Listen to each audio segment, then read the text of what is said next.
এই জাতির পলিটিক্যাল ক্লাসের বেইমানের ইতিহাস নতুন কোনো ঘটনা না, বারবার ঘটেছে এবং বারবার আমার তরুণরা ঠিক একই কারণে রাস্তায় এসে লড়াই করে জীবন দিয়ে মুক্তির লড়াইতে আখরে আখরে রক্ত দিয়ে দেয়ালে দেয়ালে লিখে দিয়েছে বুকের ভেতর অনেক ঝড়, বুক পেতেছি গুলি কর।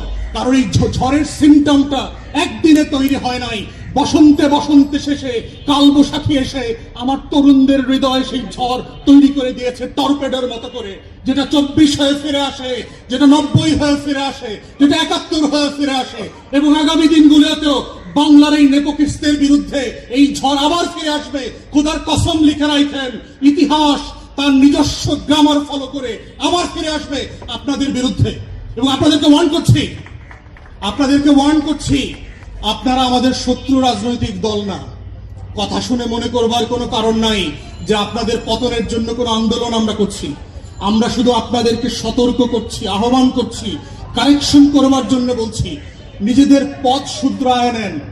তা না হলে এমন একটা সময় আসবে, ঘুম থেকে উঠে দেখবেন আপনার কর্মচারীরা বলবে, স্যার ম্যাডাম বিমান এসে পৌঁছে গেছে গেটে। বিশ্বাস করেন, this are the things happened in the past. এবং এই বাস্তবতাগুলো অস্বীকার করবেন না, ভুলে যাবেন না। ক্ষমতা যেটা করে চোখের সামনে ছানি ফেলে দেয়।